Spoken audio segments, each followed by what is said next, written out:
সারাদিন এত কাজ করি যে খাওয়ারও টাইম পাই না, কিন্তু কেউ আমাকে খোঁজ নেওয়ারও নেই যে তুমি কি খেয়েছো না খাওনি। সো হ্যালো এভরিওয়ান, তোমরা সবাই কেমন আছো? আশা করি ভালো আছো। আর যাই হোক, আমি শাক ভাজা দিয়ে ভাত খাচ্ছিলাম আর তার সঙ্গে একটা করে কাঁচা লঙ্কা চিবাচ্ছিলাম।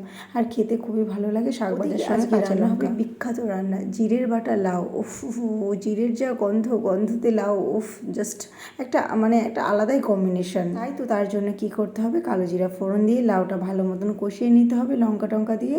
আর জিরে যে গুঁড়িটা করে রেখেছি, যেটা আমি শুকনো খোলায় ভেজে রেখেছি, ভাজার পরে সেটা আমি সুন্দর করে গুঁড়ো করে নেবো। আর জানো তো, আমি এটা একটু বেশি করে নিয়েছি। এটা একটু গুঁড়ো করে আমি একটা কোটটার মধ্যে ভরে রেখে দেবো। কারা এখন ধরো হালকা হালকা শীত পড়বে, এখন লাউর সিজন, কারা এমন টাইমে লাউর ঝোল খেতে ভালোবাসো? গরম গরম ভাতের সঙ্গে লাউর ঝোল আর যে জিরের যে একটা স্মেল, এত সুন্দর গন্ধ হয় যে বলে বোঝাতে পারবো না। তার উপর আবার ধনেপাতার একটা সেন্ট আছে, আহারে, জাস্ট অ্যামেজিং। আমি কি করলাম, একটু জল দিয়ে ভালো মতন একটু ঢাকা দিয়ে দেবো।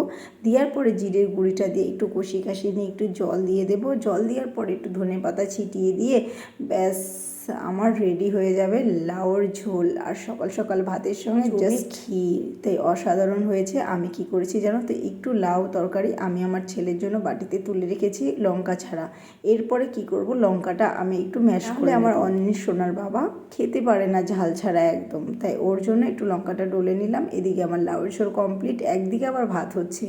ভাত হতে হতে আমার তরকারিটা হয়ে গেছে। সবথেকে ভালো বিষয় কি জানো তো, লাউ তরকারি একদম তাড়াতাড়ি হয়। ভাত আর আমি তরকারি একসঙ্গে বসিয়েছি, কিন্তু আমার তরকারিটা আগে হয়ে গেছে। তারপরে কড়াইতে বসিয়ে দিলাম শাক ভাজার জন্য। একটা শুকনো লঙ্কা আর কালো জিরা ফোড়ন দিয়ে শাকটা ভাজি করে নেব, কারণ অল্প একটু তেল দিয়েছি, দেখে বুঝতেই পারছো। আমার জানো তো 2.5 কেজি তেলে আমার পুরো মাস হয়ে যায়।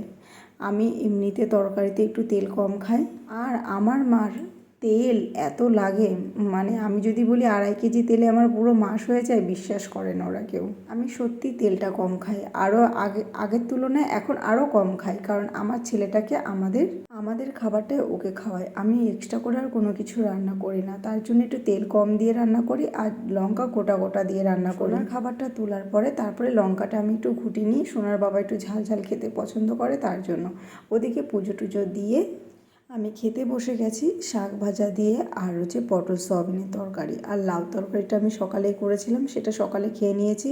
আর দুপুরে তোমার সয়াবিনের তরকারিটা দেখানো হয়নি। যাই হোক, খুব তাড়াতাড়ির মধ্যে ছিলাম। কাজকর্ম সেরে পুজো টুজো দিয়ে স্নান টান করে পুজো টুজো দিয়ে এখন দুটো খেতে বসেছি আর সোনা ঘুমাচ্ছে। যাই হোক বন্ধুরা, ভালো থাকলে অবশ্যই একটা লাইক, কমেন্ট আর সাবস্ক্রাইব করে দিও। আর তোমরা ভালো থেকো, সুস্থ সবল থেকো। আবার দেখা হচ্ছে নেক্সট ব্লগে। টাটা বন্ধুরা, বাই।